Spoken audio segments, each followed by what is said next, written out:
देखिए सवाल आप लोगों को दिख रहा होगा। दो घात समीकरण 3x² माइनस 2√6x+2 बराबर शून्य के मूल ज्ञात कीजिए। यानी मूल ज्ञात करने के लिए हम किस विधि का करेंगे? गुणनखंड विधि का। सवाल नोट कर लेते हैं। 3x² minus 2√6x+2 equal to 0। तो यह गुणनखंड का नियम क्या है? पहले पद का लास्ट पद का चिन्ह सहित गुणा। ठीक है, पहले पद का लास्ट पद का। अब यहाँ गुणा करेंगे तो पर यहाँ भी प्लस है, यहाँ भी प्लस प्लस प्लस का प्लस हो जाएगा गुणा। तो 3×2 = 6x²। गुणा करने पर 6x² आना चाहिए, जोड़ने घटाने पर भैया -2√6 आना चाहिए। ठीक है, तो यहाँ इसको हम तोड़ते हैं। 3x² minus √6x minus √6x+2। देखिए क्या मेरी शर्त पूरी हो रही है। देखिए माइनस माइनस का प्लस और √6 का गुणा √36 आएगा। और 36 का भैया वर्गमूल क्या होगा आपका? 6 हो जाएगा। ठीक है, अगर जोड़ेंगे यहाँ कुछ नहीं तो 1 माना जाएगा। यहाँ भैया 1 और 1 क्या हो जाएगा? 2। 1 1 2 हो जाएगा। ठीक है, यानी 2√6 हो जाएगा। अब देखिए ध्यान से, दोनों में कॉमन क्या है? यहाँ पर भैया आपको √3x कॉमन कॉमन लेने का अर्थ क्या होता है? भाग होता है। ठीक, अगर इसमें भाग करेंगे, देखिए 3x² में √3 से भाग करेंगे तो भाग नहीं जाएगा, तो इसलिए √3 से ऊपर नीचे गुणा कर देंगे। ठीक, तो आएगा क्या? ऊपर 3√3x² बटे क्या हो जाएगा भैया? 3 त्रिक 9 √9। यानी अब इसको क्या लिख सकते हैं? 3√3x² बटे 3। 9 का वर्गमूल 3 हो जाएगा, 3 से 3 कैंसिल हो जाएगा। यानी आएगा क्या? यहाँ x भी तो कॉमन लिए थे, तो x² की एक पावर क्या हो जाएगी? कैंसिल हो जाएगा। ठीक है, तो यहाँ देख लेते हैं। यहाँ √3 जब इसको भाग करेंगे तो ऊपर आएगा आपका √3, लेकिन जब यहाँ भाग करेंगे x तो इसकी एक पावर कैंसिल हो जाएगी। ठीक है, तो क्या होगा? √3x।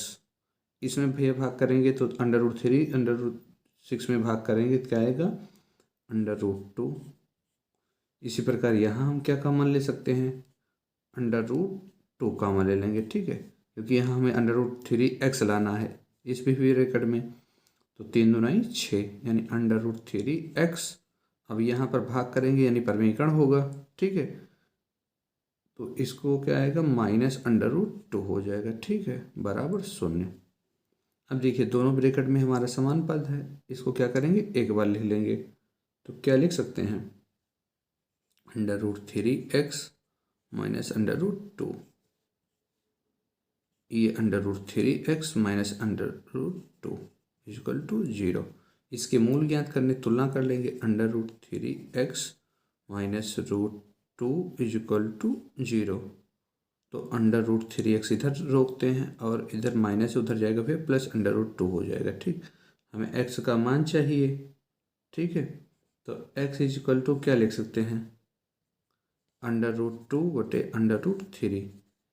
देखिए रूट में है तो इसको क्या कर लेंगे हम लोग? परमीकरण कर सकते हैं। ठीक है, यानी क्या होगा? √3 से ऊपर गुणा √3 से नीचे गुणा। तो ऊपर गुणा करेंगे तो 3 दूनी √ कितना हो जाएगा भैया आपका? 6। यहाँ देखिए नीचे क्या होगा? 3 त्रिक 9, यानी ऊपर तो वर्गमूल निकलेगा नहीं तो √6 हो जाएगा। यहाँ बटे क्या हो जाएगा? 9 का वर्गमूल कितना हो जाएगा? 3 हो जाएगा। एक मान ये है। इसी प्रकार से दूसरे की भी तुलना करेंगे तो उसका भी मान वही होगा। देख लेते हैं। √3x minus √2 equal to 0। तो यहाँ क्या लिख सकते हैं? 3x बराबर √2। तो लिख सकते हैं x बराबर √2 बटा √3। ठीक है, √3 से ऊपर नीचे गुणा कर लेते हैं। ठीक है, ऊपर क्या होगा? 3 दूनी 6 √6, नीचे क्या होगा? √9। और 9 का वर्गमूल हम जानते हैं कितना आएगा? 3। यहाँ √6 बटे √3, यानी इसके जो मूल होंगे लिख सकते हैं। अतः हाई स्कूल में हम इसी प्रकार से लगाएंगे। समीकरण, क्योंकि वहाँ कहाँ पे भरना रहेगा, समीकरण के मूल, समीकरण के मूल क्या हो जाएगा, बराबर लिख सकते हैं √6/3 कामा √6/3। ठीक है, यही इसका क्या हो जाएगा, आंसर हो जाएगा। यदि अल्फा प्लस बीटा बराबर 24 तथा अल्फा माइनस बीटा बराबर 8, तो वह द्विघात समीकरण ज्ञात कीजिए जिसके मूल अल्फा व क्या है आपके बीटा हैं।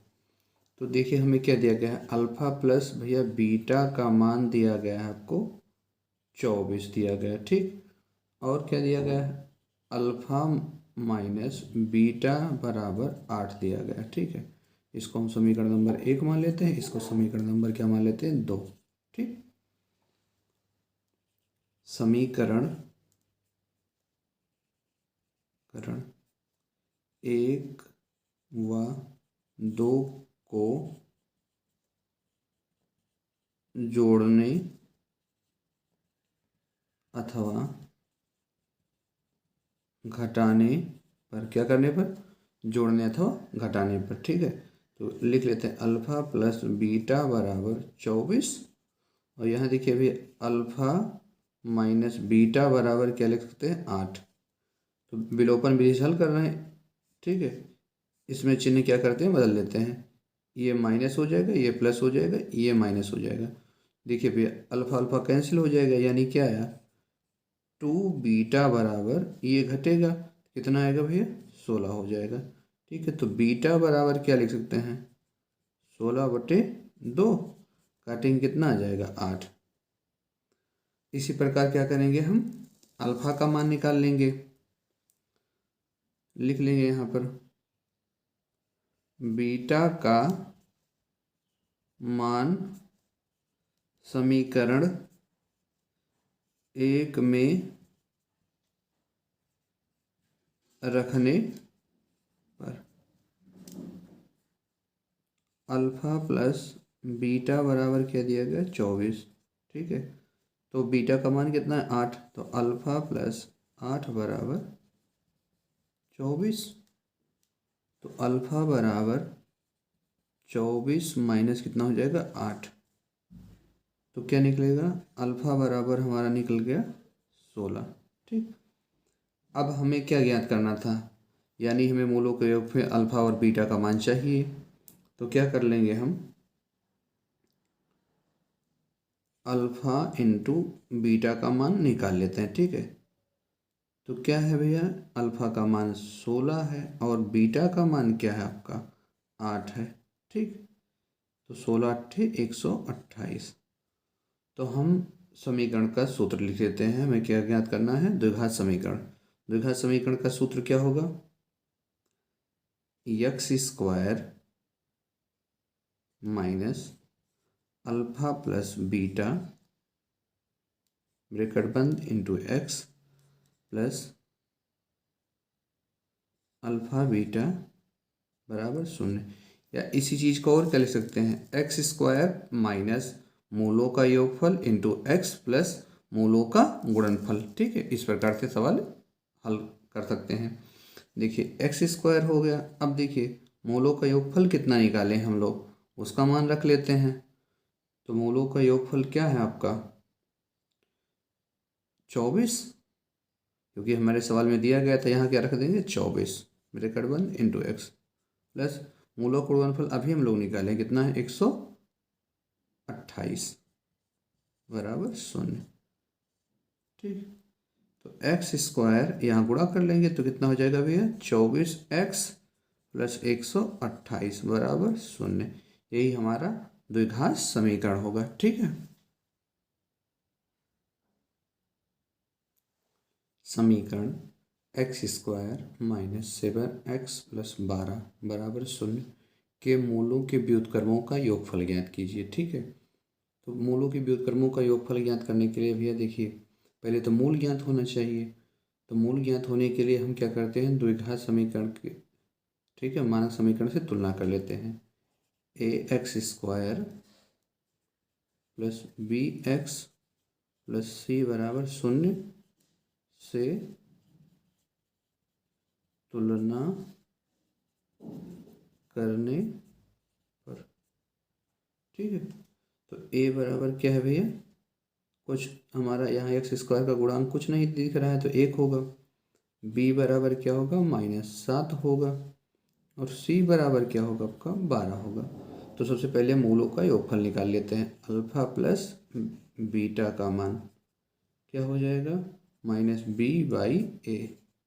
और देखिए यहाँ -b का मान -7 है, हमारे सूत्र में पहले से ही माइनस है। ठीक, बटे क्या हो जाएगा 1, यानी माइनस माइनस का क्या हो जाएगा +7/1, यानी इसका मान क्या आएगा भैया 7 हो जाएगा। ठीक, तो मूलों का गुणनफल निकालते हैं, अल्फा इंटू बीटा का मान। ठीक है, क्या होता है भैया c/a। देखिए c का मान क्या है भैया 12 है, और a का मान क्या है आपका 1 है, यानी 1 में 12 से भाग करेंगे 12। ठीक है, 1/12, यानी कितना हो जाएगा 12। तो हमें इनके व्युत्क्रमों का, चूंकि हमें सवाल में क्या दिया गया है, मूलों के इसी प्रकार से हम लोग लिखेंगे हाई स्कूल में। ठीक है, ताकि आपको अच्छा नंबर मिले। मूलों के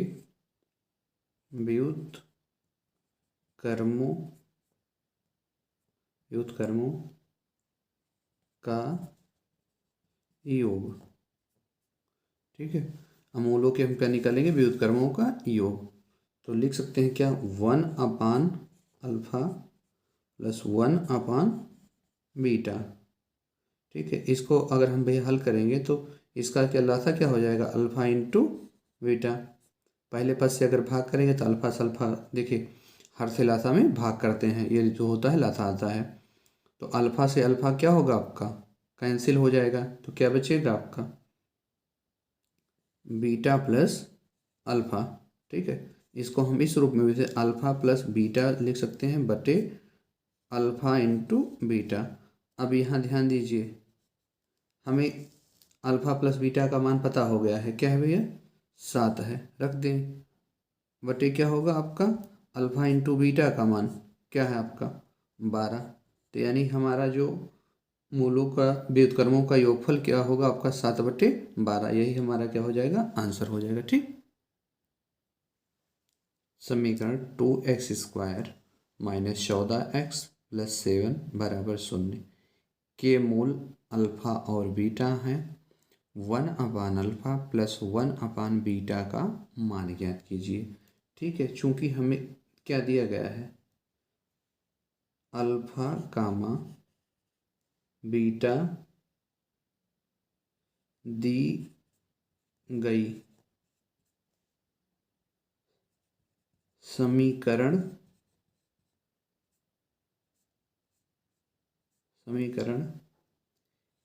के मूल हैं।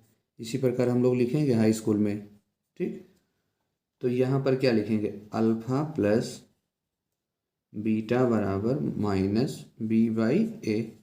ठीक है, मूलों का योगफल, मूलों का गुणनफल क्या होगा आपका c/a। लेकिन सबसे पहले इसकी तुलना मानक समीकरण से कर लेंगे, ax² plus bx plus c बराबर 0 से। तो देखिए a का गुणांक भैया क्या ax², तो यहाँ पर x² का गुणांक क्या है आपका 2, यानी a बराबर क्या मिलेगा 2, और b बराबर क्या मिलेगा भैया -14, और c बराबर क्या मिलेगा अचर पद क्या है आपका 7 है। ठीक, यहाँ पर मूलों का योगफल निकाल देते हैं। अब देखिए b का मान क्या है भैया -7 है, हमारे सूत्र में भी माइनस है, तो माइनस क्या हो जाएगा 14 बटे a का गुणांक क्या है भैया, a का गुणांक ध्यान दे 2 है। तो यहाँ पर हम जब गुणा करेंगे तो माइनस माइनस का प्लस हो जाएगा, प्लस कितना हो गया 14/2। ठीक, इसी प्रकार हम मूलों का क्या निकाल लेते हैं गुणनफल, अल्फा इंटू बीटा बराबर क्या होगा भैया c/a। तो c का मान क्या है भैया 7 है, और a का मान क्या है 2 है, तो इसका गुणनफल क्या आएगा आपका 7/2। हमें क्या ज्ञात करना था, 1/अल्फ़ा प्लस 1/बीटा का मान, 1/अल्फ़ा प्लस 1/बीटा। ठीक है, अब इसका निकाल लेते हैं भैया हम लोग लासा। इसका देखिए हर का लासा क्या होगा, ध्यान दीजिएगा, अल्फ़ा इंटू बीटा का लासा लेंगे तो अल्फ़ा इंटू बीटा हो जाएगा। ठीक, देखिए हर से लासा हम भाग करेंगे तो अल्फ़ा से अल्फ़ा कैंसिल, तो क्या बचेगा बीटा प्लस, देखिए यहाँ बीटा से इस भाग करेंगे लासा में, ठीक है, तो बीटा से बीटा कैंसिल, क्या हो जाएगा अल्फ़ा, तो इसको आगे पीछे का अल्फ़ा प्लस बीटा बटे अल्फ़ा इंटू बीटा। देखिए मूलों का योगफल ऊपर है, मूलों का गुणनफल नीचे है, मान रख लेते हैं। तो योगफल कितना है भैया, ध्यान दीजिए, 14/, हम 2 रख सकते हैं, पूरे का बटा गुणनफल 7/2 हो जाएगा। ठीक, यहाँ पर क्या रख देंगे 7/2। तो इसको देखिए भैया, यहाँ भिन्न का भाग है तो किस रूप में हल कर लेंगे हम लोग, गुणे के रूप में हल कर लेंगे। ठीक है, तो 14/2 तो ऊपर है, गुणे कितना हो जाएगा 2/7 हो जाएगा। ठीक, तो इसको क्या करेंगे, 2 से 2 काट लें, 7 दूनी 14, यानी जो इसका मान निकल कर आया वो क्या आया आपका 2 आया है। ठीक है, 1/अल्फ़ा प्लस 1/बीटा का जो आंसर है आपका वो क्या है आपका 2। ठीक है, यदि अल्फ़ा और बीटा दो घात समीकरण के X R X square plus Q X plus P बराबर 0 के मूल हो तो alpha square plus beta square plus 2 alpha beta का मान ज्ञात कीजिए। ठीक है, तो सबसे पहले हम क्या ज्ञात करते हैं, इसके मान ज्ञात करने हैं तो द्विघात मानक समीकरण से तुलना कर लेंगे। ठीक है, A X square plus B X plus C बराबर 0। ठीक है, तो यहाँ पर हम ध्यान देंगे ए बराबर क्या होगा, देखिए भैया ए एक्स स्क्वायर यानी ए एक्स स्क्वायर का गुणांक क्या है आपका आर है, और बी बराबर क्या होगा, यहाँ क्यू एक्स है तो यानी क्यू होगा, और सी बराबर क्या होगा आपका अचर पद पी ही दिया गया है। ठीक है, तो हम ज्ञात कर लेते हैं यहाँ पर हमें मूलों का योगफल मूलों का गुणनफल। ठीक है, अभी हम लोग मान रख लेंगे जैसा हमारा होगा, तो मूलों का योगफल बराबर क्या होता है, मूलों का योगफल बराबर माइनस बी बाई ए। देखिए यहाँ बी का गुणांक क्या है आपका क्यू है। ठीक है, तो क्यू बाई क्या हो जाएगा आर। ठीक है, ए का गुणांक आर है, तो मूलों का गुणनफल निकालते हैं, मूलों का गुणनफल सूत्र क्या होता है भैया आपका सी बाई ए। देखिए सी का मान क्या है पी बटे ए का मान क्या है आपका आर है। ठीक है, अब देखिए alpha square plus beta square plus 2 alpha beta का मान ज्ञात करना था। ठीक है, देखिए फार्मूला है A square plus B square plus क्या होगा आपका 2ab। तो इसको हम क्या लिख सकते हैं, आसानी से लगाने के लिए मान रख कर लगाएंगे तो बहुत लंबा हो जाएगा। ठीक है, मान निकाल कर तो अल्फा प्लस बीटा का होल स्क्वायर यानी मूलों का योगफल अभी हम लोग निकाल चुके हैं, क्या है भैया आपका माइन, देखिए यहाँ पर माइनस होगा। ठीक है, छूट गया था, तो माइनस क्यू बटे आर का होल स्क्वायर। ठीक है, तो क्या होगा जब स्क्वायर खोलेंगे माइनस माइनस का प्लस हो जाएगा यानी क्यू स्क्वायर बटे आर स्क्वायर। ठीक है, यही आपका आंसर हो जाएगा। देखिए सवाल क्या है, यदि द्विघात समीकरण A X square plus B X plus C बराबर 0 के मूल अल्फा और क्या है आपके बीटा है तो व्यंजक alpha cube plus beta cube का मान ज्ञात कीजिए। ठीक है, सबसे पहले हम इसको क्या करेंगे, द्विघात मान समीकरण से क्या करेंगे तुलना कर लेंगे। देखिए A X square plus B X plus C बराबर 0 से क्या करने पर तुलना करने पर। ठीक है, यानी यहाँ पर हम तुलना करेंगे तो a बराबर क्या निकलेगा भैया a, क्योंकि a एक्स स्क्वायर का गुणांक a है, और b बराबर क्या निकलेगा आपका b, और c बराबर क्या निकलेगा आपका c। तो हम क्या करेंगे, मूलों का योगफल और मूलों का गुणनफल निकाल लेंगे। ठीक है, मूलों का योगफल अल्फा प्लस बीटा बराबर क्या होगा, माइनस बी बाई ए, और इसका मान क्या होगा, बी का मान भैया बी है तो माइनस बी बाई ए। इसी प्रकार गुणनफल निकाल लेंगे, गुणनफल मूलों का गुणनफल बराबर क्या होगा, सी बाई ए। तो यहाँ भैया सी का मान सी है और ए का मान ए है। ठीक, इसी प्रकार मूलों का योगफल मूलों का गुणनफल हम निकाल चुके हैं। ठीक, अब हमें देखिए alpha cube plus beta cube लिखा है, तो इसको हम क्या लिख सकते हैं भैया, ध्यान दीजिए, इसी का मान ज्ञात करना है। देखिए हमारा फार्मूला है, इसका मान ज्ञात करना है, तो हमारा सूत्र होता है अल्फा प्लस बीटा का होल क्यूब बराबर, ठीक है, क्या होगा, अल्फा क्यूब प्लस बीटा का cube plus 3 alpha beta bracket में अल्फा प्लस बीटा। ठीक, अब हम क्या करते हैं, इनके मान रख लेते हैं। ठीक है, alpha cube plus beta cube का क्या मान पता है, हमें नहीं पता है, तो इसको हम इस प्रकार भी तो लिख सकते हैं, ध्यान दीजिएगा, अल्फा प्लस बीटा का whole cube minus 3 alpha beta bracket में अल्फा प्लस बीटा। ठीक, तो आगे हम लोग अब मान रख सकते हैं। ठीक है, अगर हम इधर पक्षांतर कर लेते, इस पद को इधर कर देते हैं। ठीक है, अल्फा क्यूब प्लस बीटा का क्यूब, यानी इस पद को इधर पक्षांतर किए, इस पद को इधर पक्षांतर कर लिया। ठीक है, फिर ये आया था माइनस से, पूरे समीकरण में क्या है आपका गुणा हो गया। ठीक है, यहाँ पर मान रख लेते हैं माइनस बी बाई ए का whole cube minus 3 alpha beta का मान, अल्फा इंटू बीटा का मान क्या है, सी बाई ए, और अल्फा प्लस बीटा का मान क्या है, माइनस बी बाई ए।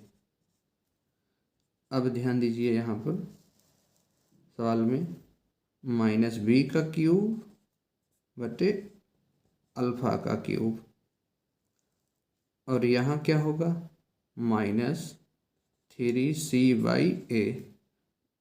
ठीक है, ब्रैकेट में माइनस बी बाई ए अभी एक बार लिख लेते हैं, तो यहाँ पर हम ध्यान दें माइनस बी का क्यूब बटे अल्फा का क्यूब। ठीक, यहाँ माइनस माइनस का क्या हो जाएगा, प्लस 3bc बटे क्या हो जाएगा, ये भैया नीचे आपका अल्फा लिखा है। ठीक है, अल्फा का क्यूब हो जाएगा, अल्फा का ए स्क्वायर हो जाएगा, क्यूब नहीं ए स्क्वायर। अब क्या करेंगे, इन दोनों का लासा ले लेते हैं, तो अल्फा का क्यूब लासा आ गया। ठीक, अब भाग करते हैं, अल्फा नहीं होगा, ठीक है, ए ही होगा, क्योंकि इसका गुणांक ए ही है। ठीक है, ए ही होगा, अल्फा नहीं होगा, ए क्यूब। तो इससे भाग करेंगे तो क्या हो जाएगा, माइनस बी हो जाएगा, क्योंकि एक से गुणा होगा। यहाँ देखिए अल्फा नहीं था, ए स्क्वायर था, ए स्क्वायर से भाग करेंगे तो एक घात कैंसिल हो जाएगी, तो एक घात से गुणा होगा, प्लस क्या हो जाएगा, 3abc। ठीक है, इस प्रकार इसका मान हम निकाल लेंगे, तो हमारा देखिए इसको आगे लिख सकते हैं, 3abc माइनस बी स्क्वायर बटे ए का क्यूब। ठीक है,